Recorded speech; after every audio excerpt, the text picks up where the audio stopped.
Нели е срамота игровата да загинат на држава 63 млади живота да згаснат кои беа иднината на државата. Срамота после една година да и комеморација да и изрази. Не знам. Ово го нема ни во најназадите земји, ни во Афганистан, ни во Пакистан. 63 деца да загинат, а тие уште и не напаѓат. Ние за нив сме како не гледат како противници, не гледат како да сме ѓавол за нив. Не знам што е работата. Не знам, тие идат се контра против нас, се контра.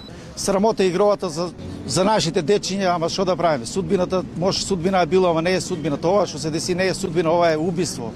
Убиство од небрижност на институциите. Ако институциите работеа како што треба, нашите деца сега ќе беа тука, ќе шетаат, ќе си пиеја кафе. Но за жал, таква ни е државата, таква држава сме се родили и таква ќе остане. Немам што да додам повеќе, но што кажа родителите, службите собрание, Африм Гаши. Може не е лошо едно формално извинување да пуштиш вака од родителите, се извинуваме за превидот, не ни беше намерата да ме навредиме. Едно такво да пуштиш соопштение може јавно.